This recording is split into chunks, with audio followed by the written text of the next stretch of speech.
If you were anywhere near a television, a phone, or just standing within earshot of a sports bar on Sunday, you probably already know, Shedeur Sanders didn't just make his NFL debut, he announced himself to the league in a way that rookies almost never do. And yet, if you've been paying attention to his journey, it wasn't shocking at all. For years, his preparation, his discipline, and the constant hum of confidence from his inner circle have been pointing toward a moment like this. If you're into the real story and all the messy twists they don't show on highlight reels, go ahead and subscribe.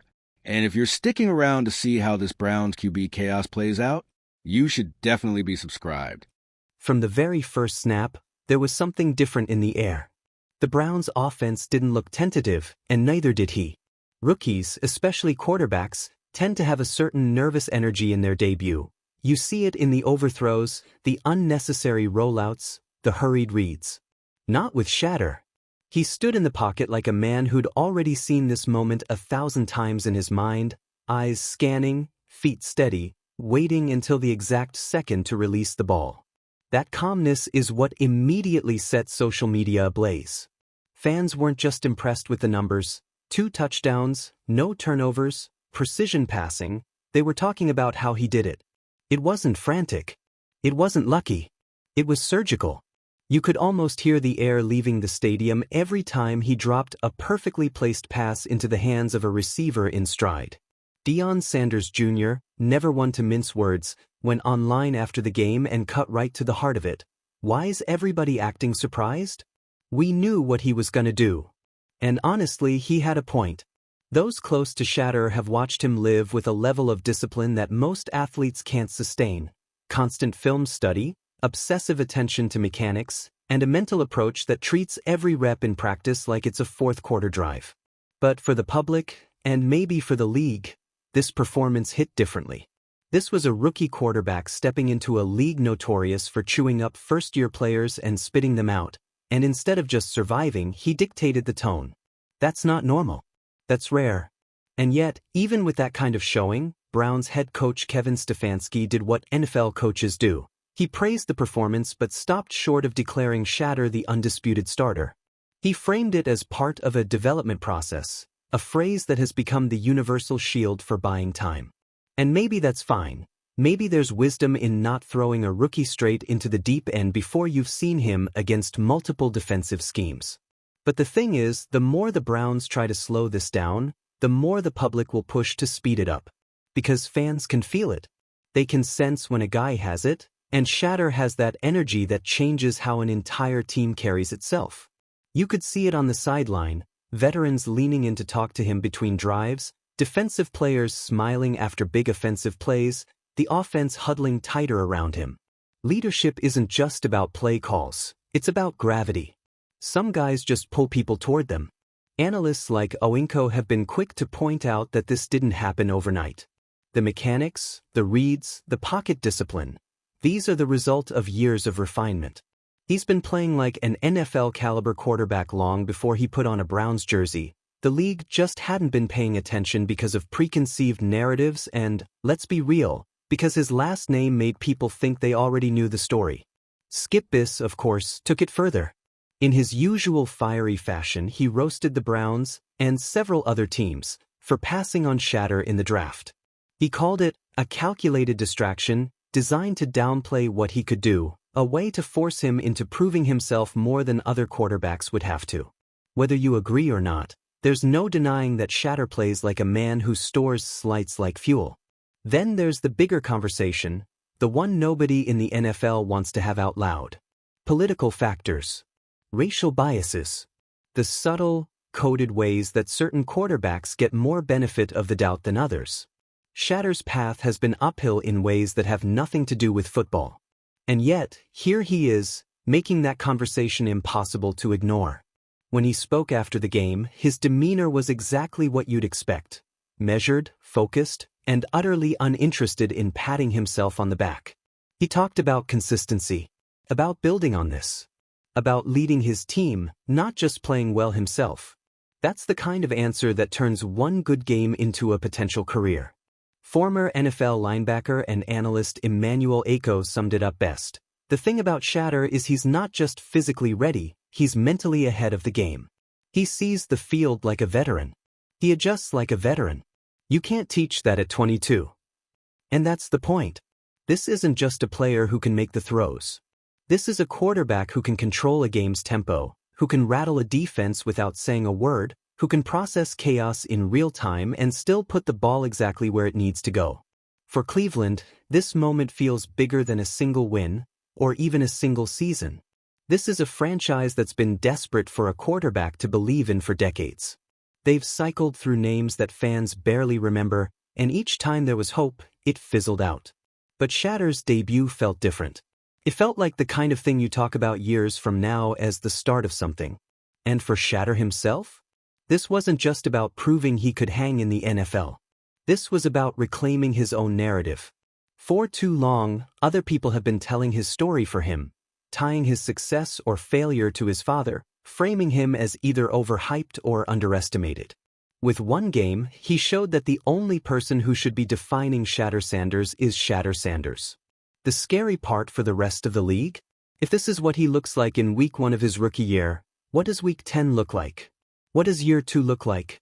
Because if history has taught us anything, it's that quarterbacks who combine talent, discipline, and leadership at this level don't just stick around, they take over. And as Deion Sanders himself has been known to say, when you're good, they'll talk about you. When you're great, they can't stop talking about you. Right now, the NFL can't stop. You could almost feel the temperature shift inside the Browns front office after that game. Before, they had the luxury of talking about long-term development plans and quarterback competitions in the same generic tones NFL teams have been using for decades. After Shedeur stepped on the field and looked like he'd been running this offense for years, all those comfortable talking points started to sound like excuses. The internal pressure cooker. Front offices love having control over the pace of a rookie's rise, but when the player in question instantly becomes the most talked about athlete in the city, that control starts slipping. Ticket sales departments are whispering, "We should market him now." Local sponsors are asking, "When's he starting full-time?" Even veterans in the locker room, guys who've been through 3, 4, 5 quarterback changes, are nudging coaches and saying, "This kid is different." The Browns can try to manage the narrative, but narratives have a way of managing themselves when the product on the field is undeniable. Shedeur didn't just have good stats. He looked like the real deal, and the eye test is what sticks in the public's mind. Fans aren't in film rooms. They don't care about install weeks or playbook progression. They care about what they saw in real time. A rookie who didn't blink under pressure and made plays that some veterans couldn't. The Stefanski balancing act. For Kevin Stefanski, this is suddenly the most delicate balancing act of his tenure. If he throws Shedeur into the QB1 role right away and Shedeur struggles, Stefanski risks looking reckless. If he holds him back and the Browns drop winnable games with another QB under center, the backlash could be even worse. This is where politics inside the team become just as important as X's and O's. Stefanski has to weigh the expectations of ownership, who might be smelling the marketing dollars, the feelings of the veterans, some of whom might be loyal to another quarterback, and the mood of a fan base that hasn't been this excited in years. He's also dealing with a player in Shedeur who, despite being a rookie, already carries himself like a 10-year veteran. That composure makes it harder to justify protecting him from the spotlight because he's already showing he can handle it. Every week that Stefanski delays the inevitable, the questions in press conferences will get sharper. The locker room watch. NFL locker rooms are tricky ecosystems. They can smell authenticity, and they can smell when someone's getting opportunities they haven't earned. The thing about Shedeur's debut is that he did earn it. That makes it harder for anyone to resent him for getting more reps, especially when those reps lead to wins. But here's the catch: if the front office starts pushing too hard for Shedeur for non-football reasons, like merch sales or primetime appeal, that's when cracks can form. Veterans have pride. They want to win, but they also want to know decisions are being made based on performance, not popularity. Shedeur's challenge will be to keep proving, week after week, that he belongs because of the football. If he keeps stacking games like his debut, that conversation takes care of itself. The ownership angle. Jimmy Haslam isn't the type to ignore business upside. He knows a marketable star can change not just the Browns' on-field prospects, but their overall brand power. Look at what happened in Cincinnati after Joe Burrow's breakout. The Bengals went from an afterthought to a national talking point. The Browns could make a similar leap with Shedeur as their face. The danger for Haslam is pushing too far, too fast. You don't want to turn Shedeur into a marketing gimmick before he's fully established. But if Haslam sees a chance to lock in long-term ticket renewals, increase sponsorship rates, and boost national visibility, he might nudge the coaching staff in a way that subtly shifts their decisions. The media storm.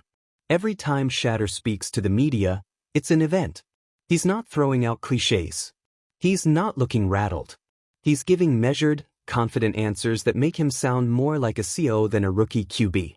That composure is gold for reporters, but it's also fuel for a constant news cycle that can either lift him up or wear him down. And here's the thing. Shedeur's famous last name means every story about him gets extra traction. If another rookie QB in the league has a strong debut, it's a segment on NFL Network. If he does it, it's a trending topic across all social platforms, with highlight reels, opinion columns, and heated debates about whether he should start right away.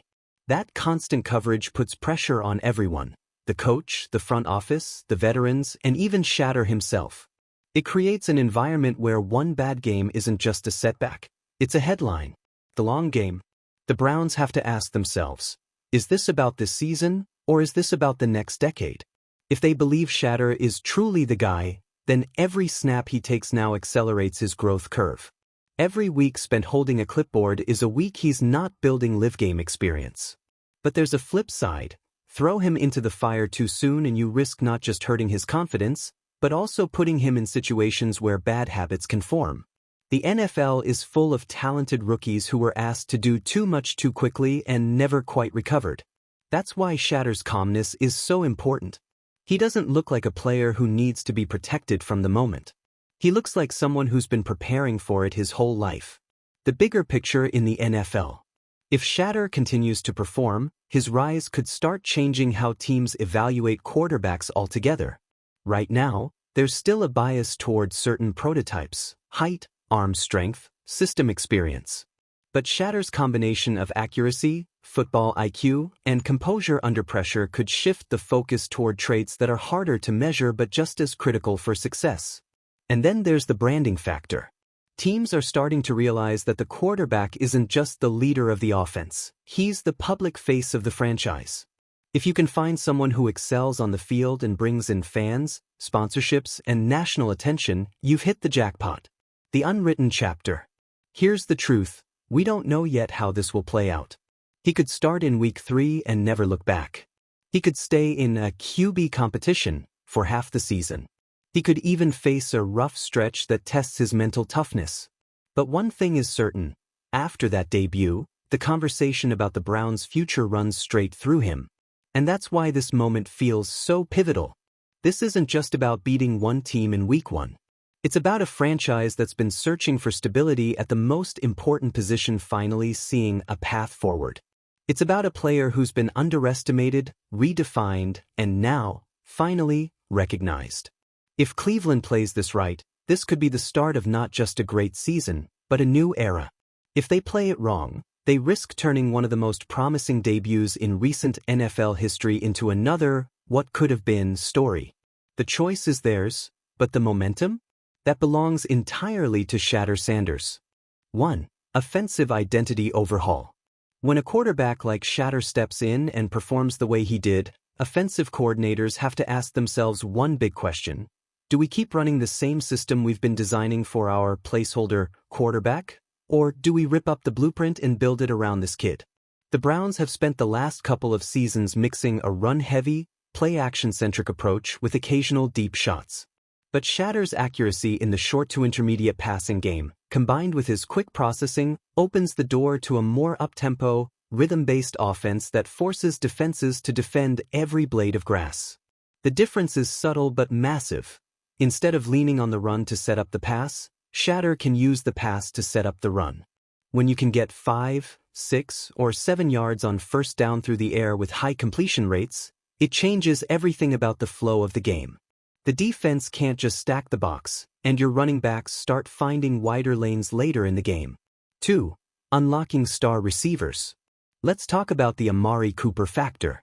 Cooper is one of the league's most technically sound route runners, but he's had stretches in Cleveland where he simply didn't get enough high-quality targets.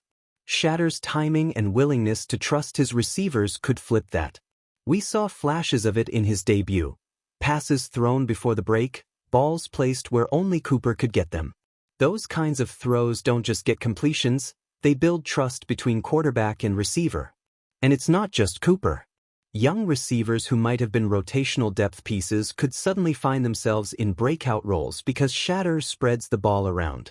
If the Browns lean into that, they could have one of the most dangerous receiving corps in the AFC, not because of individual talent alone, but because their quarterback maximizes every weapon. 3. The PR machine kicks in. You better believe that after this debut, the Browns' PR and marketing teams are already in overdrive. They've got a potential face of the franchise, and they know it. Billboards, social media campaigns, meet and greet events. This is where the business side starts moving faster than the football side. It's a delicate balance. You want to capitalize on the excitement without turning Shedeur into a media figure instead of a football player.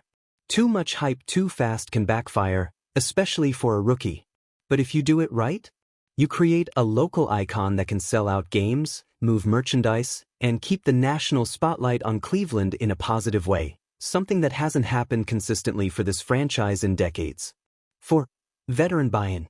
Veteran buy-in is huge here. When an established player like Myles Garrett gives public approval to a rookie quarterback, it sends a signal to the rest of the locker room: we believe in this guy. That's what happened after Shedeur's debut. Garrett didn't just give a polite, "he played well" comment. He talked about Shedeur's poise, leadership, and the way he commands the huddle. That matters. In the NFL, rookies often have to earn respect over months or years. When a leader of Garrett's stature puts his stamp of approval on you after one game, it accelerates your integration into the team's leadership core. Suddenly, Shedeur's not just the new guy. He's a guy whose voice carries weight in the locker room. 5. The contract clock starts ticking. Here's where things get spicy. Rookie quarterbacks are the most valuable commodity in football, not just for what they do on the field but because of the flexibility they give your salary cap. If Shedeur continues to play at this level, the Browns have a window where they can load the roster with high-priced veterans while still paying him on a rookie deal. But success also starts the countdown toward his second contract, and if his trajectory keeps climbing, that deal could be massive. That means the front office has to start thinking about roster construction now. Who do you lock up to long-term deals to keep around him? Who becomes expendable? Do you make trades to surround him with even more weapons, knowing the window for maximum roster depth might only last 2 or 3 seasons? 6. The media narrative tug-of-war. Not everyone is going to be on the Shedeur train, and that's where the narrative battle begins.